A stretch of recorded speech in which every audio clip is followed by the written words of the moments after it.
গেছিলেন আরাবুল ইসলাম আইএসএফ এর প্রার্থী, আর সেখানে চন্দনসর বাজারের এখানে এসে তৃণমূল কর্মী সমর্থকরা আইএসএফ এর সমর্থকদের মারধর করে বলেছে, অভিযোগ উঠেছে। এই মুহূর্তে দুর্দমার কাণ্ড।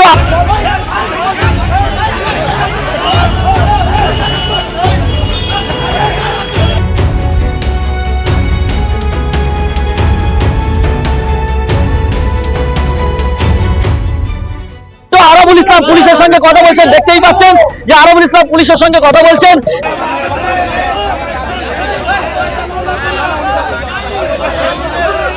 পুলিশ দাঁড়িয়ে থেকে আমাদের কর্মীদের মারধর করেছে, আর পুলিশ যেটা মনে করবে সেটা করবে, আমরা সেটা মানব না। যদি আমাদের ছেলেদের না ছাড়ে আমরা এখানে অবস্থান বিক্ষোভ করব। যে পুলিশ 3 জন আইএসএফ কর্মীকে তুলে নিয়েছে বলে অভিযোগ উঠেছে, এবং এখানে শাহজাহান মোল্লার নেতৃত্বে দেখা যাচ্ছে যে আইএসএফ এর কর্মীদের উপর মারধর করার অভিযোগ তুলেছে এরা। বলে তো কারা মেরেছে, কি আছে? টিএমসি লোকে সমাগম দেখে ওরা দেখতে পারবে তাদের আমাদের ছেলেদের অ্যারেস্ট করতেছে। শাহজাহান মোল্লা দাঁড়িয়ে থেকে এই গন্ডগোল পাকিয়েছে, আমাদের সুন্দরভাবে আমাদের প্রার্থীকে নিয়ে আমরা আনন্দ উল্লাস করতে করতে আসছিলাম, কিন্তু শাহজাহান মোল্লা স্পটে দাঁড়িয়ে থেকে এই অঘটনটা ঘটিয়েছে। আমাদের পুলিশকে যতক্ষণ না আমাদের ছেলে ছাড়বে ততক্ষণ এখানে রাস্তা বলে চলবে। কি হয়েছে কি?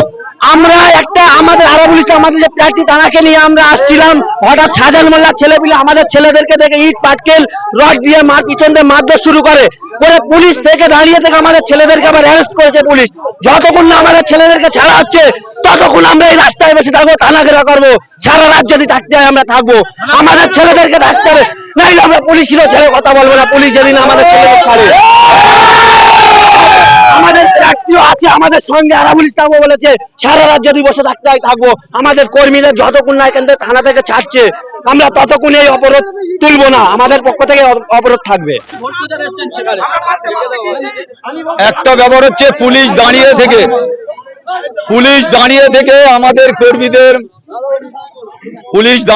আমাদের কর্মীদের মারধর করেছে, পরে আমাদের ছেলেদের ধরে নিয়ে গেছে। আমরা এখানে দাঁড়িয়ে আছি, আইসির বলেছি ছেড়ে না দিলে আমরা এখান থেকে যাবো না। শাহজাহান মোল্লা এখানে গাদ্দারি দেখিয়েছে, যা যদি মনে করে গাদ্দারি দেখাবে, এখনো শাহজাহান মোল্লা জানে না যে ভাঙড়ে কি পরিস্থিতি হতে পারে। শাহজাহান মোল্লা জেনে রাখা উচিত। আমরা আইএসএফ এর কর্মীরা যদি মনে করি এই চন্দনেশ্বর ঘিরে দিতে পারি, আমরা এটা মনে করলে চন্দনেশ্বর ঘিরে দেব, আর পুলিশ যেটা মনে করবে সেটা করবে, আমরা সেটা মানব না। যদি আমাদের ছেলেদের না ছাড়ে আমরা এখানে অবস্থান বিক্ষোভ করব। ভাঙড়ে আজকে শওকত মোল্লা প্রচারে গেছিলেন, সেখানে ভাঙড়ের মানুষ তাকে চোর চোর স্লোগান দিয়ে তাড়িয়েছে। ওটা ওর হবে তো, ওটা পাওনা যেটা সেটা ওর হবে।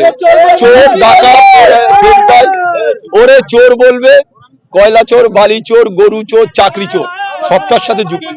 এখানে আপনারা চন্দনেশ্বরে আপনাদের কর্মীদের উপর মারধর করার অভিযোগ তুলছেন আপনারা, ওদিকে তৃণমূল তারা অভিযোগ করছে যে আইএসএফ এর ছেলেরা চন্ডিহাটে, ভাঙড়ের চন্ডিহাটে আইএসএফ এর ছেলেরা তৃণমূলকে মেরেছে বলছে। সেটা আমি এখনো খবর পাইনি, খবর পেলে সঠিক উত্তর। এই যে আপনাদের কর্মীদের মার খেলো চন্দনসরে, আবার পুলিশ আপনাদের ছেলেদের আটকাছে, কি করবেন এখন? এখন আমরা আছি, আইসি বলেছে ছেড়ে দেবো, না ছাড়লে আমি এখান থেকে উঠবো। এখন রাস্তায় অবরোধ থাকবে, একদম এইভাবেই থাকবে।